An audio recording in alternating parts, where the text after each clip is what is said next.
Տիկին Ղազարյան, այն հանձնաժողովի քվեարկությունն էր, որի նախագահան քաղաքացիական պայմանագիրը ձեզ էր թեկնածությունը առաջադրել։ Հիմա օրինակ կա որոշում արդեն խմբակցությունում ապահովելու եք ընդդիմությունն է ղեկավարելու, թե կրկին Դե քվեարկության արդյունքներում բարձ կդառնա, չեմ պատրաստվում շտապել հայտարարելու, բայց ուզում եմ ասել, որ որևէ բան մեծ հաշվով չի փոխվել, որովհետև քաղաքացիական պայմանագիր խմբակցություն ունենալը մեծամասնություն, ես փոխնախագահի պաշտոնում առաջադրվել եմ եւ հուսով եմ կընտրվեմ եւ ես շարունակելու եմ իմ ջանքերը ներդնել, որպեսզի աշխատանքները շարունակվեն։ Դուք գիտեք, որ կառավարության օրակարգում ԵՄ ինտեգրումն է եւ վարչապետը դրա մասին շատ հստակ հայտարարեց նաեւ կառավարության ծրագրում։ Մենք մեր պլաններից հետ չենք կանգնելու։ Դուք գիտեք, որ ՍԵՊԱ կիրարկումն էլ իր տրամաբանական հունով ընթանում է,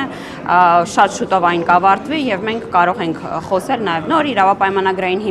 հիմքերի մասին։ Մենք ունենք գործընկերության նոր օրակարգ, որը ի տարբերություն նախորդի նաեւ էներգետիկ ոլորտին է վերաբերում։ Վարչապետը գիտեք, որ խոսեց նաեւ էներգետիկ անկախության մասին եւ ընդհանուր առմամբ կառավարության օրակարգերը շարունակվելու են եւ քաղաքացիական պայմանագիրը իր քվեն եւ մանդատը ստացել է նաեւ խորհրդարանում այդ օրակարգը սպասարկելու համար։ Ընդդիմությունը ղեկավարի հակասություն կառաջանա կառավարության այդ ծրագրի եւ ընդդիմության միջեւ։ Մենք ունենք մենք որպես քաղաքացիական պայմանագիր խմբակցություն ունենք մեծամասնություն բոլոր հանձնաժողովներում եւ ես չեմ պատկերացնում մի որևէ սցենար, որի պարագայում մեր օրակարգը չի կարողանալու սպասարկվել, իսկ նախագահի տեխնացուն իր ելույթում խոսեց նրա մասին, որ ներկուսակցական օրակարգեր չի պատրաստում սպասարկել, առաջնորդվելու է պետական շահով եւ ես որպես հանձնաժողովի, եթե ընտրվեմ իհարկե փոխնախագահ, բայց որպես անդամ ուշադիր հետևելու եմ, որպեսզի ուժեղ Հայաստանը որևէ ձևով չկարողանա խոչընդոտել մեր օրակարգերին, հատկապես քանի որ մենք խոսում ենք նրա մասին, որ ես ունեմ կասկած, այն էլ հիմնավորված կասկած, որ ուժեղ Հայաստանը եկել է վերահսկելու այն գործընթացը, որ մենք իրականացնել ենք, ոչ թե դրան զարկ տալու համար, այլ որպեսզի իր գործընկերներին նկատի ունեմ Հայաստանից դուրս տեղեկացնի, թե որ փուլում ենք եւ փորձի տորպեդահարել, դա վստահաբար նրանց չի հաջողելու։ Նման հետեւության հիմք է հանդիսանում այն, որ իրենց տեխնացուները խոսքի մակարդակով չեն կարողացել արտաբերել հետևյալ ձևակերպումները, օրինակ, որ դիվերսիֆիկացման օրակարգի համար կարևոր է ազատ առևտրի համաձայնագիրը Եվրամիության հետ, որ չեն կարողացել նկարագրել, թե հիբրիդային օրինակ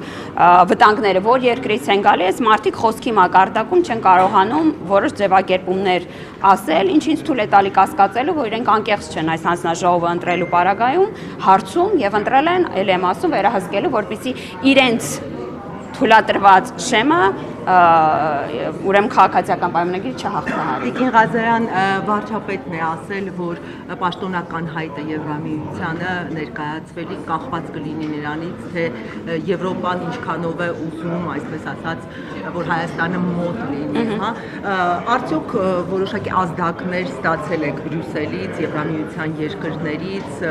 որ այդ հնարավորությունը արդեն Հայաստանին կընձեռ։ Այս ձևակերպումը վարչապետը առաջին անգամ չի արել։ Հիշում եք, որ Ստրասբուրգում նաև Եվրոպարլամենտում իր ելույթում նշել է եւ սա իրական գործընթացի իրական նկարագիրն է։ Մենք կարող ենք Եվրոմիությանը մոտ լինել այնքան, որքան Եվրոմիությունը մեզ դա թույլ կտա, որովհետեւ սա իսկապես երկկողմ գործընթաց է։ Ազդակներ արդյոք ստացել ենք Եվրոմիությունից, թե չէ։ Եվրոմիությունը գործընկեր է վստահելի, ով արձագանքել է Հայաստանի համար ամենաբարդ փուլերում երկու կարևորագույն մարտահրավերներին։ Առաջինը սահմանային լարվածության ընթացքում մեզ ուղղել է դիտորդական առաքելություն, որը թույլ տվեք ասել, որ իր լիազորությունների սահմանում արել է առավելագույնը, նա ապահովել է միջավայր խաղաղ գործընթացը ապահովելու, այսինքն բանակցությունների համար խաղաղ միջավայր է ապահովել, սա մեկ։ Եվ երկրորդը դուք գիտեք, ընտրությունների ընթացքում միայն մենք չէ, որ խոսում էին հիբրիդային գրողների, հիբրիդային պատերազմի փորձերի մասին, եւ թույլ տվեք ասել, որ Եվրամիությունը այն վստահելի գործընկերն էր, որը շատ սեղմ ժամկետներում Հայաստան ուղարկեց երկրորդ առաքելությունը, որը մեզ օգնեց հաղթահարելու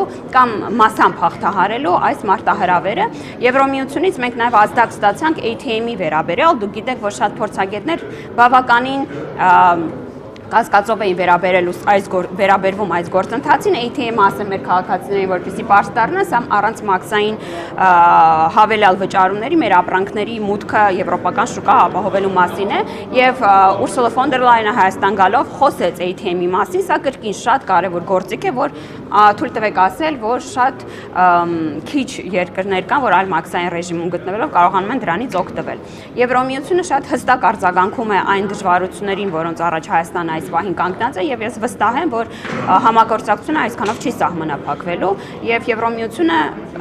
հստակ նկատում է մարտահրավերները, հստակ արձագանքում եւ մեր գործընկերությունը բնականաբար խորհրդարանական համագործակցությամբ չի սահմանափակվում, թե վարչապետը, թե արտգործնախարարը, թե ներքին գործերի նախարարը, արդարադատության նախարարը ինտենսիվ աշխատում են Եվրոմիության համապատասխան գործընկերների հետ։ Նաև միջազգային փորձագետներն են նկատում, որ Հայաստանի տնտեսությունը խիստ կապված